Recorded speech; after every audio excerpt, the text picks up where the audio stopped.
తాకట్టులో ఉన్న బంగారానికి తక్షణ విముక్తి. ఈ రోజు మార్కెట్ రేట్ క్యాష్ మీ చేతిలో. శివ గోల్డ్ కంపెనీ, మీ నమ్మకానికి మా హామీ.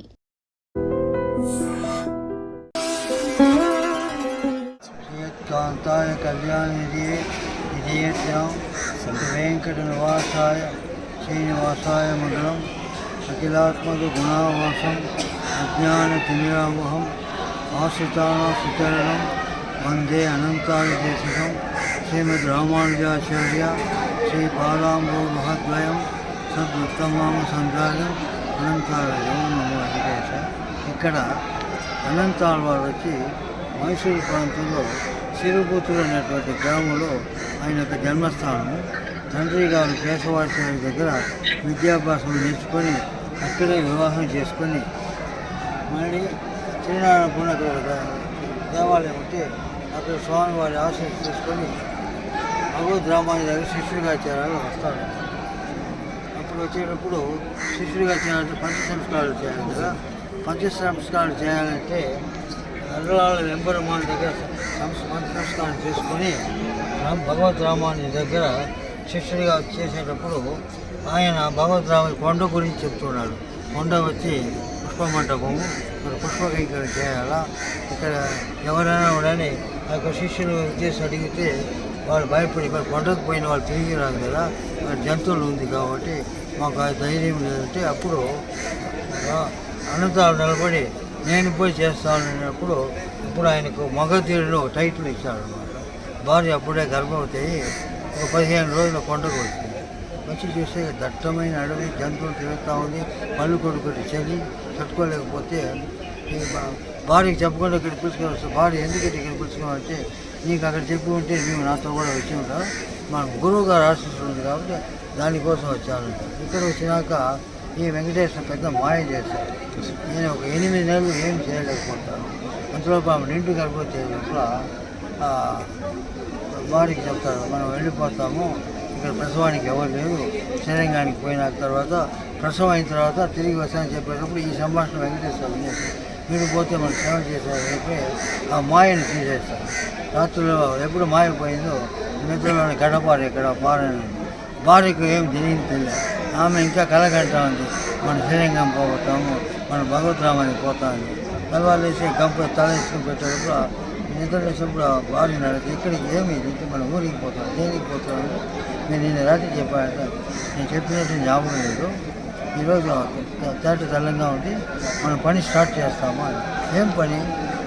బండ కొట్టాలా, దేవుడికి మన తోట పెంచాలా, పూలు కొట్టాలి, ఇదే కూడా స్టార్ట్ చేస్తామని చెప్పి ఓం నమో నారాయణ చెప్పి ఒక బండను పగలగొడతారు. ఆ బండను ఒక గంపలో పెట్టి ఆమె తల్లిలో పెడతారు. నిండు గర్భవతి నడిచిపోయేది కట్టం, ఎగురు దిగులు పోవాలి. ఎప్పుడు అట్లా పెట్టినాడో ఆ బాణం తట్టుకోలేకుండా ఆమె గోవింద గోవింద వచ్చేటప్పుడు వెంకటేశ్వర అక్కడి నుంచి బయలుదేరి ఏదో ఆపదగా అని చెప్పి ఒక బాలకుడుగా అన్నదాన ముందర ప్రత్యక్షమయ్యాడు. ఎప్పుడు బాలకుడుగా ప్రత్యక్షమైనాడో బాలకుడు దేవుడు నాకు తెలియదు, ఎవడు రాని, నీ పేరేమి, తల్లిదండ్రులు నేను ఎక్కడ పుట్టినా, ఇక్కడ కొండపై ఏం చెప్పాను లోపల స్వామి నేను ఏదో ఆపదలో వచ్చి గోవిందా గోవింద చూస్తున్నాను, ఇంతటికి మీరు ఎవరని అంటే అప్పుడు చెప్తా నా పేరు అనంతరావు, పుట్టిన చోట ఒక చోట మా గురువుగారు ఆజ్ఞ పైన ఇక్కడ 8 నెలలు వచ్చాను, ఏమి చేయలేదు, ఆ మాయ పోయిందంటే అది ఆయనకి చెప్పేటప్పుడు అబ్బాయి నవ్వుకుంటూ ఆ మాయ క్రియేట్ చేసి నువ్వు నాకే చెప్తాను అనే లోపల నేను ఏమి లేదు స్వామి, మీరిద్దరూ నాకు తల్లిదండ్రులాగా, ఒక తల్లి కష్టపడుతుంటే ఆ బాధ ఆమె చేసే పని నేను చేస్తాను, నేను బట్టి ఇస్తాను, మట్టి ఇస్తాను, బండి ఇస్తాను, ఏమి వస్తానంటే మా గురువుగారు మాట ఏమి ఇస్తానంటే భార్యాభర్తలు ఇద్దరు వెంకటేశ్వర చెప్పి మాట ఇచ్చినాను కాబట్టి బొమ్మ చేయలేను, అబ్బాయిని పోయి అక్కడ కూర్చోంటారు. ఆయన అబ్బాయి కూర్చున్నాడు. ఒక 5 నిమిషాలు స్వామి సాయం చేయాలి, సాయం చేయాలి, కోపం వచ్చాడు, టక్కుని గడ్డపరిచాడు.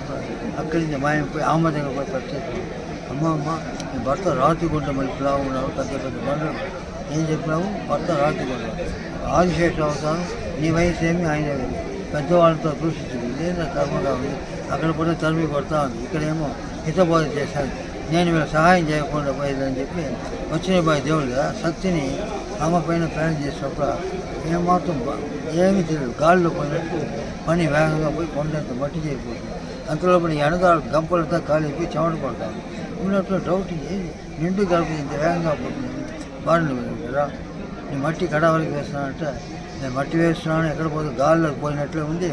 అబ్బాయి ఏమో నీకు ఎదురుగానే ఉన్నాడు, నీకు కనపడకుండా ఉన్నాడు. మీరేమో నా దగ్గర ఇస్తారు, నా దగ్గర పడుకుని అబ్బాయి చూశాడు అక్కడ ఉన్నట్లు. వాడు ఇంకా పోలేదంటే గడ్డపాటు కొడతాడు. అది ఎక్కడ తెలియలేదు. అబ్బాయి గడ్డపాటు దేవాలయానికి పరిగెత్తాడు. గడ్డపాడు అంటే దేవాలయం వెళ్ళిపోయి తలుపు మూసుకునేస్తాడు. ఈయన బయట కూర్చొని నారాయణ గోవింద నారాయణ అంతలోపల గుడి పూజారు వచ్చి ఏం స్వామి ఇక్కడ కూర్చున్నామంటే లేక స్వామికి నువ్వు ఫోన్ చేసి అవుతామంటే ఒక అబ్బాయి వచ్చి నానాట అబ్బాయి నీకు తెలియకుండా నాకు దగ్గర కొండపోయిన అబ్బాయి తెలియదు. చిన్న అబ్బాయి లోపల గడ్డపాడుతూ లోపల ఉన్నాడు. అసలు నాకు పోతే వేళ అని చెప్పి తలుపు దగ్గర తాకుండా అదే తెచ్చుకునే లోపల పోయి చూస్తే గడ్డపాడు ఉంది, మనిషి కనబడుతుంది.